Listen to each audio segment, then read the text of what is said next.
I am the contrarian. And this is my world.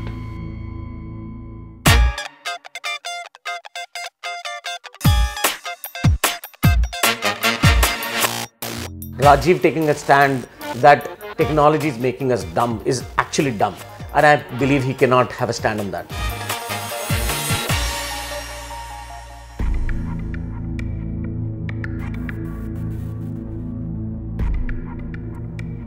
Are we becoming the tools to our tool? Are we a more foolish, dumb generation? And what about the generation coming from behind us? Will that be the biggest army of no-knowers that has ever been created? That is the question. Is the internet and technology making us dumber?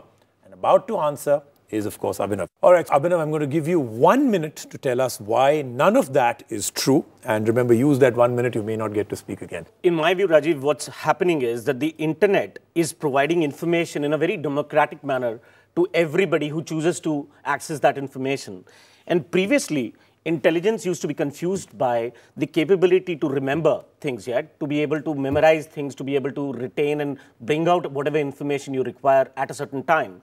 What internet is allowing you to do now is to actually access information whenever it is required, any kind of information by any kind of person. So you would say that suppose you're out there in a situation and because you no longer need good memory, it's not a requirement of today's generation. You're at a hotel, you're with your driver, okay, your phone conks off, no battery, but you can't remember your driver's number.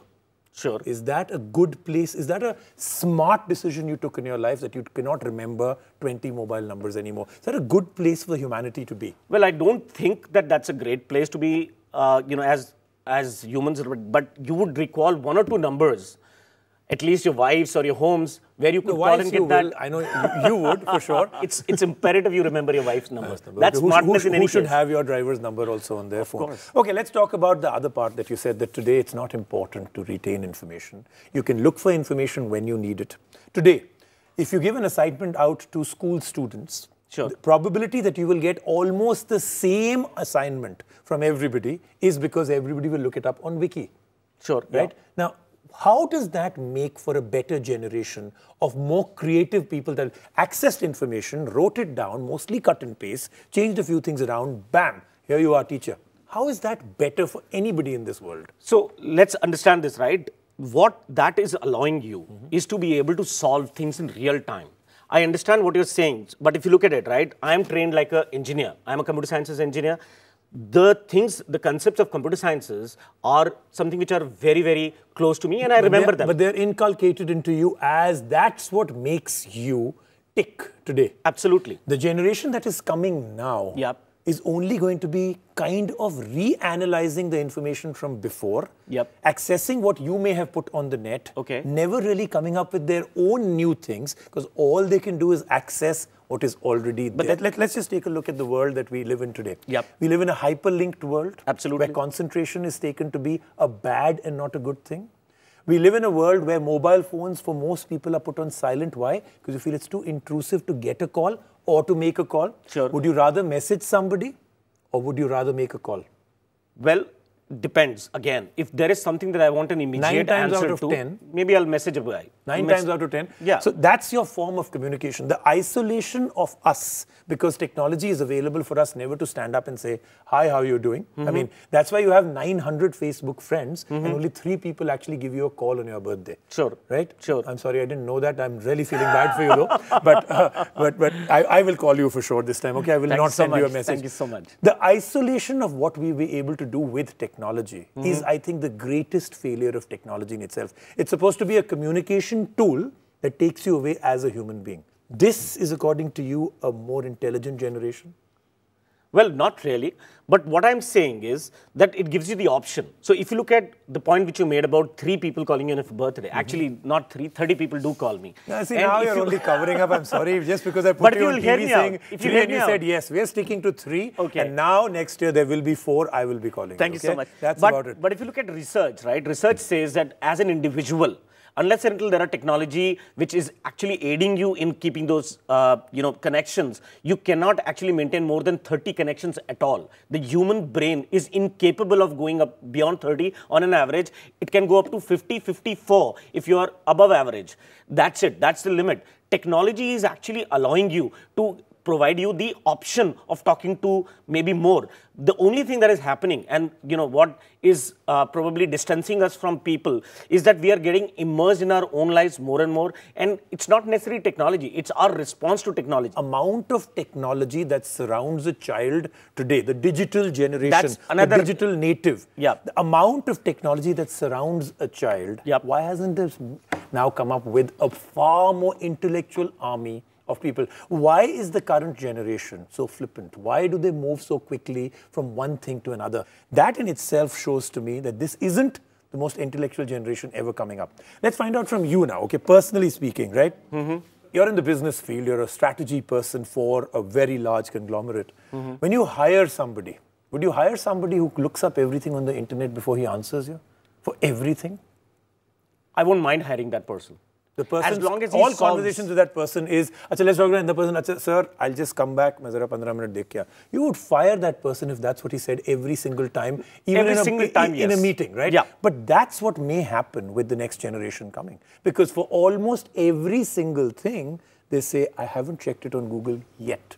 Well, that's something which is scary, and that is something which I would agree that I don't think that's the right thing, and I haven't seen yet, at least in the current generation. I hired a few people yesterday, and I did not see that happen, right? Not yet. Not yet. Let me find out from you about one other thing. Now, everybody here in the audience will be very glad to know that the gentleman out here has found a new Gita. I think the philosophies of technology and our new world would be a movie called The Matrix. The Matrix, okay? Now we're going to ask you why. So, on this topic, there's a particular scene which I absolutely adore, which is that the heroine and the hero are standing in front of a helicopter, and the hero asks the heroine, can you fly this? She says, not yet. And then she calls up the operator and she says, can you download me the program to fly this helicopter? And by the time she walks and sits into the helicopter, that program is downloaded and she just flies it. That to me is the amount of innovation that can happen, and that to me in 40 years may be what will become of us. We will all be able to do something like that. Can you imagine if that information downloaded was incorrect? What a huge pile-up. She is walking to the helicopter. I don't know how to fly it yet. Walks in, starts off. They're about 2,000 feet up, and the information is wrong, and boom. So I hope quality control will be a very important part of that would be a very important thing. Okay, I'm going to end this by asking you a few personal questions. These are pure and simple to do with you as a human being, as a person. Yep. Okay. Last time we went out for dinner and didn't touch your phone all through dinner. We started off this entire thing, the show. These 10 questions we asked the audience, not this audience, everybody watching it. Last time you can remember something like this. I don't think so. I don't remember. I would believe before the phones were invented. When is the last time you wrote a handwritten note to somebody? You're saying handwritten in the sense using a pen and paper? Yes. Probably 2 weeks back. I'm reading an ebook and writing. Okay. Serious mental math calculation that you would do without taking out the calculator on your phone. Not because you don't know the answer, because you want to recheck it. Why should I?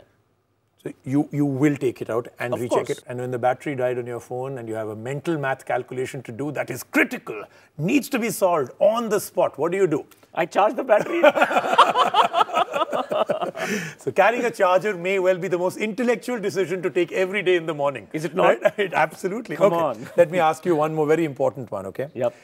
What is the level of compulsion that goes through your mind and body when you get a late night SMS, email, or instant message to answer there and then? I don't really feel compulsion. But you would?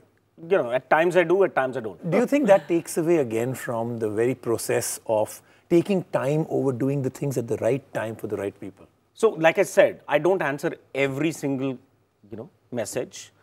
I do take a decision. I'm not saying a very conscious decision at that time, because, it's convenient to answer now rather than, to try to do it in the morning because you're still in the context and you're awake. But yeah, I mean, at times it does become a little intrusive. And my last question is one that you've partially answered, and I'm going to ask you again. When was the last time you had a real, deep, meaningful conversation with anybody? That I continue to have. See, very frankly speaking... May I just say that if you hadn't been using the internet, your answer would have been right now with me. Oh.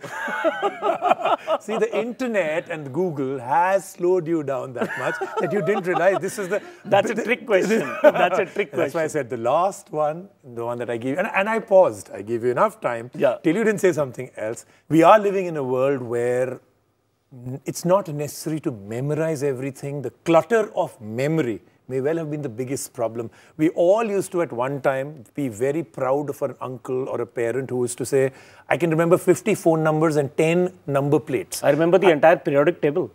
Wow, okay. Hydrogen, lithium, sodium, potassium, rubidium, cesium, francium, beryllium, magnesium, calcium, strontium, barium, radium, yttrium, lithium, hafnium. Yes, it's a one-hour show, no problem. All right, so at this present moment, is the internet making us dumber? Are we tools of our own tools? I think it's an open-ended question right now because the next 5 years may answer so much more when the digital natives actually take over the rest of the world. Best of luck to them and best of luck to us. We'll see you next week on The Contrarian. Thank you. Thanks a lot. Thank you. Thank you very much.